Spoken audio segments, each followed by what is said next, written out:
38 days to go before Christmas. Yes, you heard it right. Basta radyo, ibandera mo. Welcome everybody. It's Monday once again.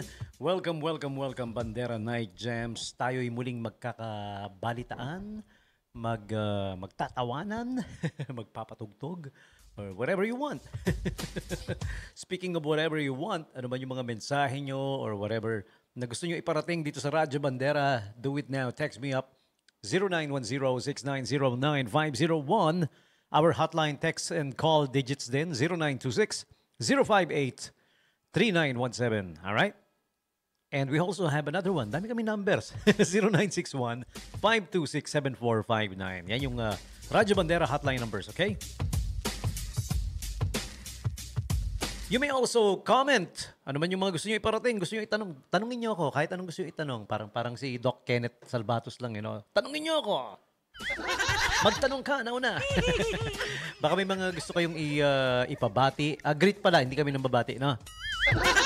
Tinigil na namin yung pambabati, ha? Greet na lang, huwag kayo magpapabati. Sobrang ligaya daw nung bati, you know.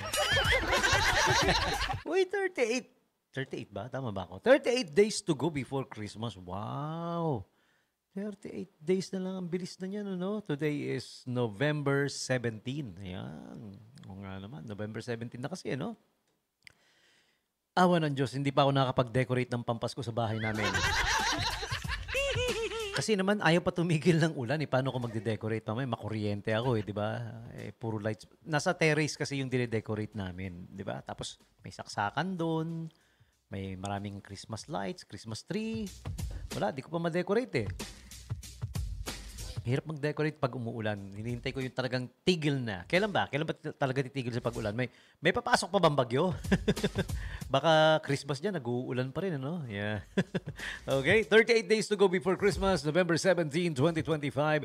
And syempre, as usual, we always start things up with today's holidays and observances. Ayan. And this is being brought to you by Angel's Pizza. Yeah. Angel's Pizza, open from 8 a.m. to 12 midnight. 8 a.m. to 12 midnight.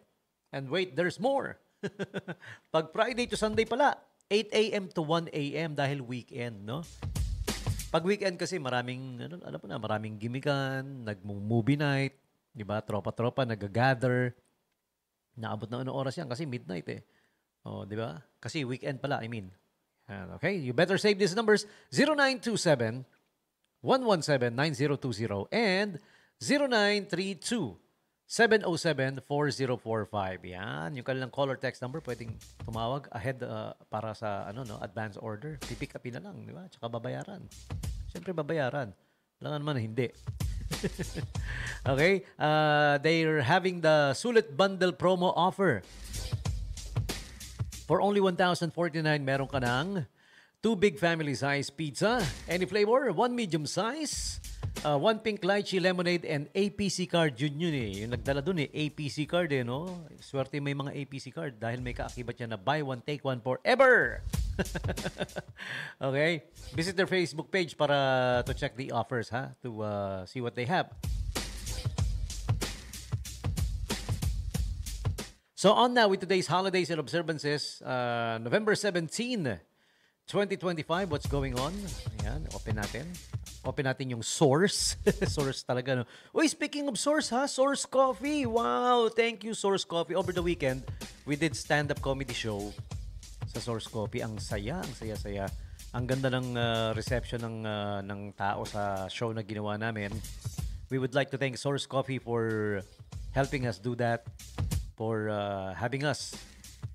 Ginawa nila kaming show sa kanilang venue. Thank you for that, Source Coffee. Kung hindi pa kayo nakapag-Source Coffee, sa harap lang yan ng Pag-ibig Fund Office in the Subic Bay Freeport.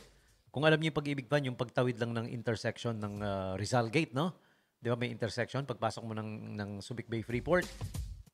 Tapos nandoon na. Malapit na yung sa kanan banda, di ba? May Uncle John's. And then may Amires Building. And then, nandun na yung Pag-ibig Fund Office. Sa harap lang ng tawid ka lang. Okay? Source Coffee. Okay, so thank you once again, Source Coffee, for having us.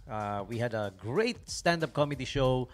Meron ding poetry and music, rap, hip-hop show. Okay? November 17 is International Students Day. In case you don't know, mga estudyante dyan, it's your day. Uy, kanina, speaking of students, ha? Kanina at the SBMA Telecoms Department, nag-briefing kami ng ng mga estudyante, mga IT students kasi ito kaya fit na dumalaw sila sa SBMA Telecoms office, no? Nag-orient kami sa kanila. They were welcomed by our OIC manager, Ed Ventura. All right? Engineer Ed. And then nagbahagi ng kaalaman ng knowledge, 'di ba? Ang ating engineer Bonel Perez of the Radio Communications Division ng SBMA Telecoms. Yan, okay. And then nandun din siyempre yung isa pa nating division chief na si Chief Engineer Elmer Libo. Yan. And yung mga nasa projects division natin. Okay. And everybody at SBMA Telecoms. Yan, okay. Hindi ko na isa-isahin yung mga pangalan nyo dahil hahaba to eh. May mga video naman ako ng special shoutout sa inyo. Ayan. Shoutout SBMA Telecoms. You guys rock. Okay, so yun, kanina natuwa ako dahil parang yung dati ko na rin ginawa namin kanina eh. We gave briefing and we imparted knowledge sa mga students from Our Lady of Fatima University in Valenzuela. Yan yung mga bisita natin kanina, no? Okay, welcome to Subic. Enjoy Subic. Nabanggit ko lang kasi international International Students Day ngayon, ang November 17. Okay? And here's some more international observances.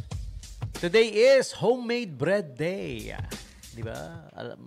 Anything and everything homemade is better. So much better. Kasi alam mo yung ingredients, ikaw yung naglagay. Alam mo yung pagkakaluto, alam mong malinis, no? Pero lang kung di mo niluto ng malinis na way. Also, Butter Day. Butter. Margarine butter. And today is also National Unfriend Day. Meron din pala nito. Sa Facebook ba to? Today is also World Prematurity Awareness Day. Or sometimes we call it yung, premature. Premature na pinanganak. Yung mga awareness day ngayon ng November 17. It doesn't necessarily mean terminated premature birth or successful even though premature birth. Basta Prematurity Awareness Day. Okay? Yung hindi kumpleto sa month. Alright, so there you have it. Just a few holidays and observances November 17, 2025.